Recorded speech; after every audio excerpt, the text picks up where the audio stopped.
Nerds have all sorts of visionary creators they look up to that not only change the landscape of pop culture, but global culture as a whole. I'm talking about titans like Shigeru Miyamoto, George Lucas, Hayao Miyazaki, and of course, the iconic Stan Lee. But for a large swath of folks, they pretty much only recognize Stan as that guy that's in all of the Marvel movies. That's Stan Lee! He invented comics. Today I want to discuss a lot of the common misconceptions and misunderstandings about Stan Lee, his life, and his work. Because it's pretty clear that when his name is evoked around the internet, a lot of folks don't really know anything about him. Stan Lee entered the comic book industry at the age of 17 and lived to be almost 100 years old.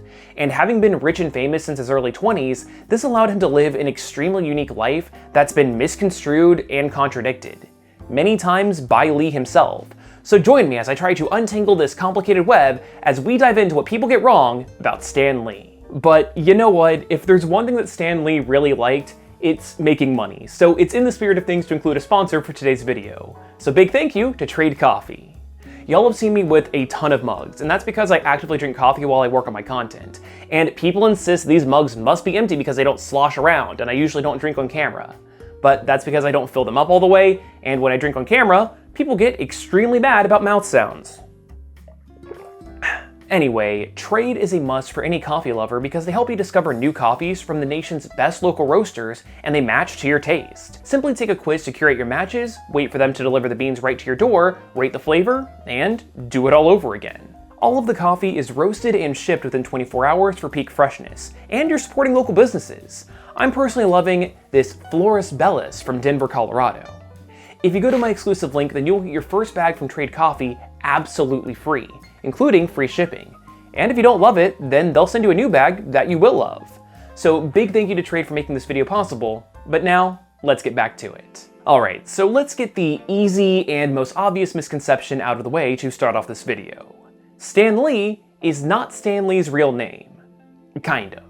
Stan's real name is Stanley Martin Lieber, which is probably a good thing because I can't imagine how much a kid named Stanley Lee would get picked on as a kid while growing up in the 1920s. Stan wanted to be a writer for most of his life, and didn't initially think too much about comic books, or even know what they were all about. So when he got a job at Timely Comics, who would eventually turn into Marvel Comics, Stan wrote under his pen name in hopes of saving his real one for when he became a more serious writer. However, he had his name legally changed to Stan Lee in 1970 since his pen name became so well known that it caused issues with things like using credit cards and booking hotels. Sometimes stuff would be under Lee, and sometimes it would be under Lieber. It became a big mess from time to time. Now, even though Stan Lee was the most common name that he wrote under, it wasn't his only pen name. In order to make the company's staff look bigger than it actually was, Stan actually wrote under other aliases like Neil Natz, St. Anley, and Stan Martin. This ties into another big misconception about Lee's life. Yeah, a lot of people think that he actually made Marvel itself, which is just plain untrue. The company was actually started by his cousin's husband, Martin Goodman. Originally starting out as a company called Newsstand Publications, Goodman published all sorts of books. This business would pivot towards comics though after the success of their book, Marvel Comics #1, which introduced the world to characters like Namor the Submariner and the original Human Torch. Following the breakout success, Newsstand rebranded to Timely Comics, and the rest is history. In fact, Stan didn't even start out as a writer at Marvel. 17-year-old Stan Lee was originally tasked with doing odd jobs like emptying ashtrays, sweeping floors, getting coffee, refilling inkwells, erasing pencil marks from inked pages, and sometimes proofread. All of that for just a salary of $8 a week. Lee got his first opportunity to write with a short story in Captain America Comics, and was promoted to editor at the age of 18 when two of Timely's golden boys, Jack Kirby and Joe Simon, were fired because they were moonlighting at their competitors, National Comics, the company that would go on to become DC Comics. This was kind of something that Stan facilitated, considering that he was the one that ratted out Kirby and Simon in the first place, but he'll never admit it. Joe and Jack, for some reason, were fired. I can't even remember why. There's something came up with them and Martin Goodman, the publisher. Okay, next misconception. Stan Lee did not create everything at Marvel Comics, and he especially didn't create Captain America. Hell, even when it comes to a lot of the characters that he is listed as having helped create, it's debatable how much he actually did. His frequent collaborator Jack Kirby, who had since come back to Timely and still harbored a lot of hatred for Stan, did a lot of the heavy lifting for a ton of their creations. Kirby even flat out denies that Lee had much creative input at all, saying in an interview, quote, "I came up with the Fantastic Four. I came up with Thor. Whatever it took to sell a book, I came up with. Stan Lee has never been editorial minded. It wasn't possible for a man like Stan Lee to come up with new things, or old things for that matter. Stan Lee wasn't a guy that read or told stories. Stan Lee was a guy that knew where the papers were or who was coming to visit that day. Stan Lee is essentially an office worker." Now, look, I'm not one of those people that thinks that Stan Lee is a total hack that stole all of the credit for other people's work. But believe me, there are a lot of people that do. However, it's hard to deny that when Jack Kirby left Marvel, Stan had a lot less characters that he was creating. And regardless of their true origins for a lot of these iconic characters, there's no disputing that Stan was a master at promoting himself and frequently underplayed the work of his collaborators. The amount of input is also called into question when you consider that Stan frequently wrote in a style that he called the Marvel method. See, Stan will be the first one to tell you that he loves to dream up stories, but he hates to actually write.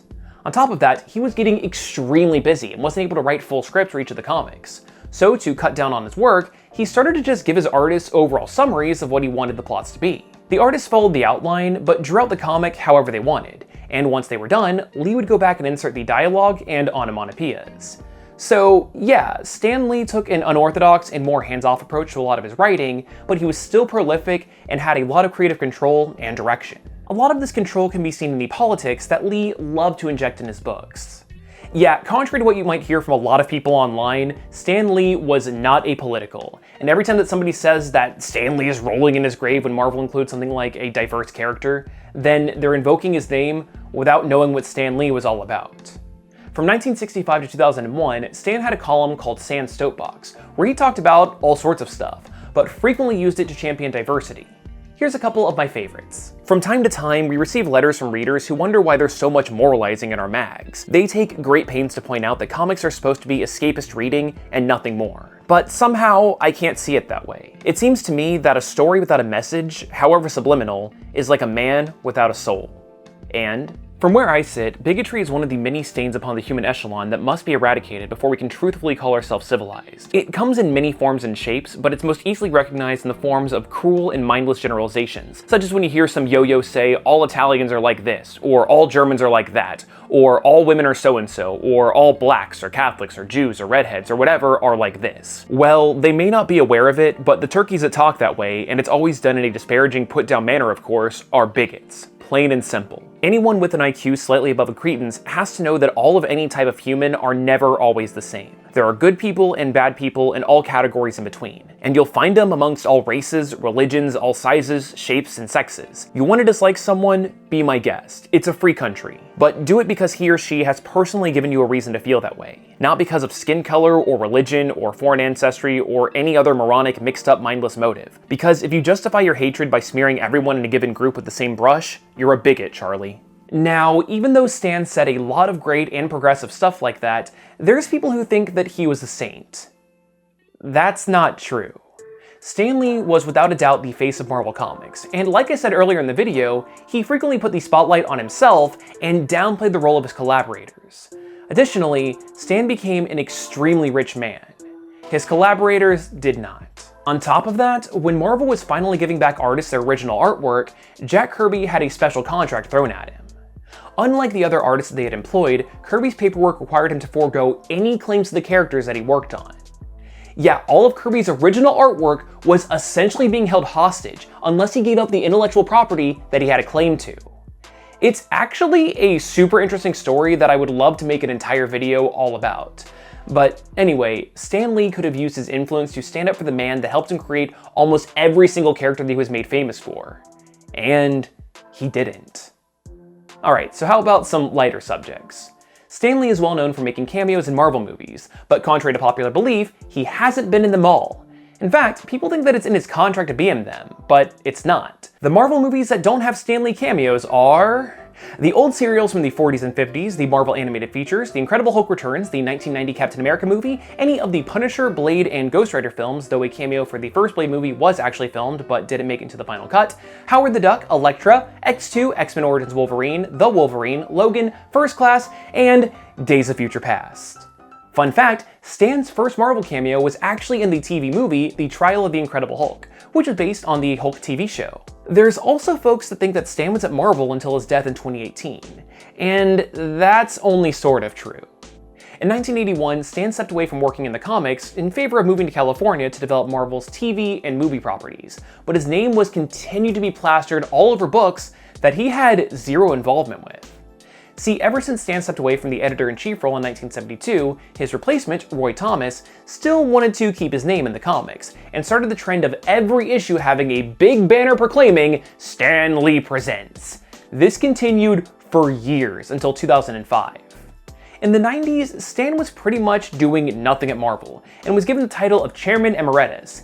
He's admitted that it's an honorary title and doesn't really mean anything, but it still had a lifetime contract with Marvel that received a salary of $1 million a year in that essentially useless role. While Chairman Emeritus, Stan focused his time on his other businesses, like Stanley Media and POW Entertainment. Hell, he even sued Marvel in 2002 because his contract said that he was owed 10% of all profits of films and TV shows based on his characters.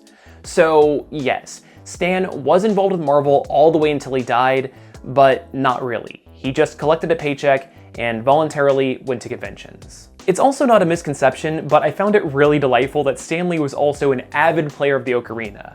He would get on people's nerves a lot since he constantly played it in the office, and Marvel even made an official autographed one. Just a neat little tidbit to go out on. If you liked this video, then why not consider subscribing or even watching another one?